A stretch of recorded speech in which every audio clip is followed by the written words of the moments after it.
Նախ երախտիկս եմ հայտնում այս խորագրով խորհրդարանական լսումներ նախաձեռնելու համար։ Անկասկած, սա այն գործիքակազմերից է, որի միջոցով խորհրդարանական ընդդիմությունը կարող է հասարակության ուշադրությունը հրավիրել այնպիսի օրակարգային հարցերի վրա, ինչպիսին քաղբանտարկյալների հիմնահարցն է։ Մեր երկրում ստեղծվել է աննախադեպ մի իրավիճակ, երբ մեկ քաղաքական ուժը ունի խորհրդարանում, ազգային ժողովում սահմանադրական մեծամասնություն։ Եվ այս մեկ ուժն է ձևավորել կառավարությունը, ձևավորել բարձրագույն դատական խորհուրդը, սահմանադրական դատարանը, նշանակել մեր երկրի իրավապահ մարմինների ղեկավարներին։ Ու զուգահեռաբար ունենք նաև իրականություն, երբ իրավապահ մարմինների ղեկավարները նշանակվում եւ ազատվում են WhatsApp-ային գրագրությամբ։ Այսօր քաղաքական ընդդիմախոսները պետական մարմիններում արձանագրում ենք, որ կառավարվում են մեկ միասնական օրգանիզմի համակարգվածությամբ։ Ընդհանրապես, ով է քաղբանտարկյալը։ Թեև Եվրոպայի խորհրդի խորհրդարանական վեհաժողովը իր 1900-րդ բանաձևով տվել է հստակ հասկացություն 5 բաղադրիչներով, փորձեմ ինքս ավելի հանրամատչելի բացատրել, Քաղաքական բանտարկյալը դա մարդ է, ով իր կատարած, ավելի ճշգրիտ չկատարած գործողության համար հայտնվել է անազատության մեջ կամ կրում է այնպիսի ծանր հետևանքներ, որոնք չէր կրի, եթե չունենար օրվա իշխանությանը ընդդիմացող քաղաքական հայացքներ։ Օրինակ, կալանավորված է, որովհետև քննադատել է իշխանությանը, ինչպես իմ նեմնիմի փոդքասթավարներ, մեր ընկերներ Վազգեն Սաղաթելյանն ու Նարեկ Սամսոնյանը։ Բայց ի հեճուկս այս իրավիճակի մարդասպանները կամ սպանության մեջ մեղադրվող անձինք կրում են ավելի մեղմ պատժամիջոցներ։ Հետևաբար արձանագրում ենք, որ այսօր խափանման միջոցներից ամենածանրը կալանքը վեր է այցվել պատժիչ մահակի ընդդիմախոսների նկատմամբ։ Այսօր Հայաստանի Հանրապետությունում կան տասնյակ քաղբանտարկյալներ, բայց այսօրով մենք չպետք է առաջնորդվենք։ Մեր քաղբանտարկյալները հարյուրյակի են հասնում, մինչդեռ գործ ունենք մի ուժի հետ, որը եկել էր ժողովրդավարության արժեքների դրոշով։ Նրանցից ոմանք արդարացվել են, ոմանց գործերը կարճվել են, ոմանց գործերը դեռ քննվում են, բայց երբ իշխանությունը միջամտում եւ կասեցնում է մարդու գործող հիմնարար իրավունքը, դա պետք է լինի հետևանքային։ Քաղբանտարկյալները հայրեր են, որդիներ, եղբայրներ, քույրեր, գործարար, այգեպան, բժիշկ, իրավաբան,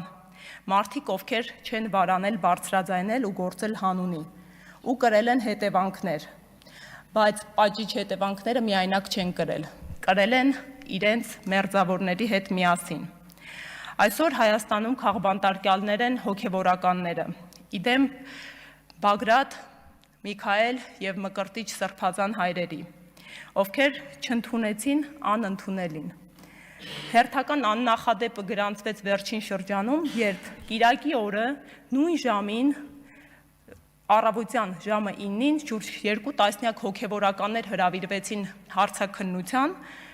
մեկ նպատակով՝ սուրբ պատարագների բնականոն ընթացքը խարխլելու, քաղաքական օրակարգը սպասարկելու միտումով։ Այսօր քաղբանտարկյալներ են գործարարները։ Իդեմս մեծանուն բարերար Սամվել Կարապետյանի, ով եւս թույլ չտվեց անցնել անանցնելին, կանգնեց ի թիկունք հայ առաքելական Սուրբ եկեղեցու եւ իպա հայի ինքնության։ Վերջինս եւս ավելի քան արդեն 5 ամիս ապօրինի կալանքի տակ գտնվելով հանդերձ, դեռևս չենք ստացել հոդաբաշխ բացատրություն, որը կգտնվեր նրա ապօրինի կալանավորման հիմքով։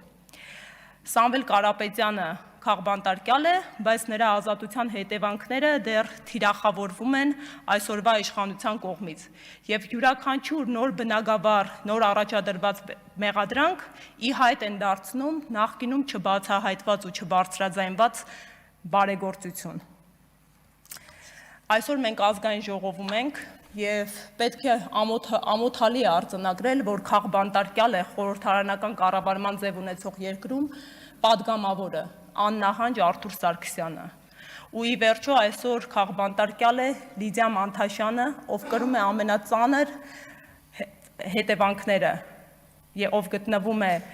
կալանքի ներքո եւ ով ունի միակն է 18 արդարների գործով, ով ունի տեսակցությունների արգելք։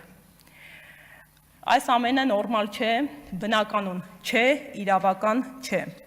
Մենք պարտավոր ենք կատարվելիքը հասցնելու միջազգային ատյաններին, որովհետև այս ամենի ակունքում իրենց ստեղծման ու կայացման հիմնարար արժեքներն են։ Ու պատահական չէ, որ Եվրոպայի խորհրդի խորհրդարանական վեհաժողովի 12-րդ լիագումար նիստում, որը Երևանում էր կայանում, պատգամավոր Ամորին իր խոսքում լրջագույն մտահոգություն հայտնեց Հայաստանում մարդու իրավունքների նկատմամբ իշխանության միջամտությունների վերաբերյալ եւ ասաց, որ իրենք հետևողականություն են դրսեւորում ու այս միջամտությունները կարող են խոչընդոտ հանդիսանալ դեպի Եվրոպական միություն բաղձալի ճանապարհին։ Այսօր պետք է արձանագրենք, որ արդարադատությունը երբեք չպետք է վերածվի քաղաքականության զենքի։ Դեռ քննվում են Հայաստանում քաղբանտարկյալների գործերը։